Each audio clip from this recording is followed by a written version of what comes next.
40% of Amazon sellers are still making the same PPC mistakes. I'll break them down in today's video so you can avoid making any mistakes yourself.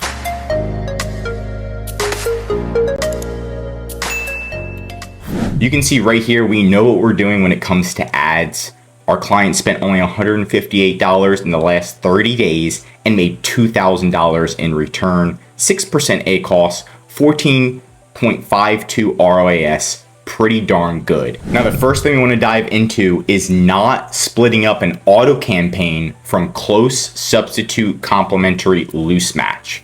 Let me explain. So when you run an auto campaign and you're starting to create, that's usually the first campaign anybody creates when it comes to Amazon. It's an automatic campaign. You just go to sponsor products, you click continue, right? And then you're going to start creating the campaign. What you want to do is only add one product, right, for this auto campaign. And then what you're going to click, as you can see, it says automatic. But what people usually do is they keep these all on, and it wastes their budget extremely quickly, and they don't know which one's doing better. So when you first start an automatic campaign, it should be 4 separate campaigns. One where you only target close match, right? And then you can create the campaign. I always recommend dynamic bids down when you first start. So it's just going to be close match. That's going to be campaign number 1. Campaign number 2 is going to be just loose match. Campaign number 3 is going to be just substitutes. And then campaign number 4 is just going to be complements.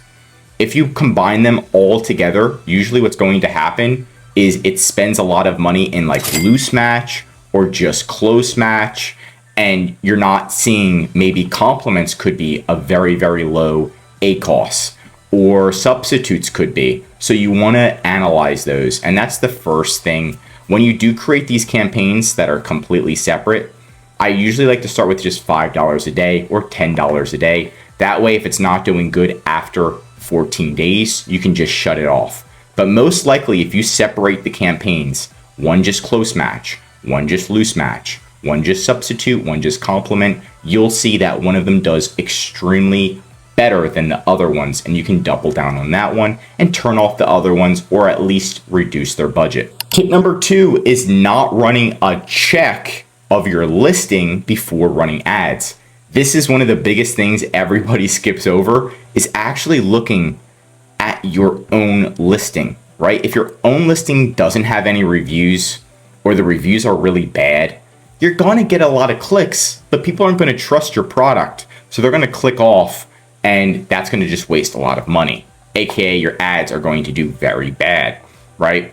Now, and also maybe you're not spending any money because your first photo doesn't stand out, right? So you want to have a good first photo, A+ content, pictures, right? You want to have long bullet points, and you want to have, instead of a short title, a longer title. FBA, you should be winning the buy box. Your price shouldn't be too high. A lot of different things, right? So if we look at this item right here, let's go to this one. Okay, now we can see right off the bat, it has a 3.2 star. So that means right off the bat, even if it's generating sales, people are going to click, they're going to see the reviews, look into it more, and click off, just because you have less than a 4-star rating. So keep that in mind. What my goal for them would be is to get to a 3.5 or 3.6. That way it at least shows an extra half of a star, which will make a huge difference. So right now, if I'm running ads for this product, right? So first off, the first photo kind of looks, it doesn't stand out, right? The second photos are okay, but the first photo really doesn't stand out. The title isn't that good. The bullet points are good. Professor Snore. Oh, that's the Professor Snore. The A+ content could be optimized, so you want to optimize your own listing first before you run ads. That's the game changer. If you have the best advertising person and they're running ads on a shitty product, it's just not going to do good. Even if they use all of their skills, all of their techniques, it's not going to do nearly as good as if your listing was completely optimized in the first place. That's going to lead me to tip number 3, is a lot of people put too many keywords in one campaign. So we just talked about auto campaigns, right? But now we're talking about manual campaigns. And what I see is when people are using manual campaigns, what they're doing is they're doing multiple match types in one campaign, and they're targeting tons of keywords. So they have like 15 keywords. Let's just keep going. Sports, they have so many different keywords in a campaign, like 15 keywords, 20 keywords. Some even have hundreds of keywords in a campaign. I'm going to be completely honest. You should only have 5 keywords maximum per campaign. I like to only have 1 keyword per campaign, right? If we go to this campaign right here and we look at the total targets, there's only 1, right? So if you want to have 5, that's fine. And it's easy to manage because you can shut it off. But if you have 100, there's going to be so many keywords that you're not monitoring. You don't even actually know which ones are doing good. You don't even know which ones are doing bad.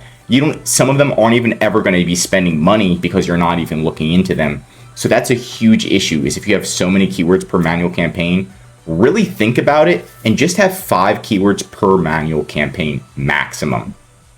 And that leads me to number 4, is right when you have those 5 keywords, right, you want to create a winning campaign. So when you have 5 keywords, let's say we have biodegradable grocery bags, we have another one, another one, another one, another one, and we look at them. Once you see that one of the keywords is doing extramentally better than the others, what you want to do is separate it, just like we did. So we separated this, we put it in a 1 keyword winning campaign. So you want to create winning campaigns. In order to create winning campaigns, you find the best keywords. So the keywords that are doing the best, but maybe they're in a group right now, you want to take the best keywords, put it in a separate campaign, call it a winning campaign. So winning campaign number 1 should just have 1 keyword in it. Winning campaign number 2, 1 keyword. Winning campaign number 3, 1 keyword, and so on. That's how you're going to succeed. Because if you have 40 winning keyword campaigns, they're winning keywords, so you can just sit back and relax, and it's much easier to monitor. Last but not least is number 5, and that's not lowering your cost per click. So I talked about this item briefly. Even if this item, here's the snore, let me see, okay, here it is. Even if this item sucks and it's getting a lot of clicks, not a lot of people are buying, what you can do to make sure your advertising costs still stay low and your sales are high is lowering the cost per click. So if I was paying $1 per click for this, if somebody typed in anti-snoring, found my item, clicked it, I spent $1 and I got 5 clicks and I spent $5, that's a lot of money for a $20 product. But if the cost per click was only 2 cents, if it was extremely low, then I could be like, hey, I could have, instead of 5 clicks a day, 500 clicks a day to get to that $5 spend. So what you want to do is when you have a campaign, even a winning campaign, you want to, you let it spend money for 7 days.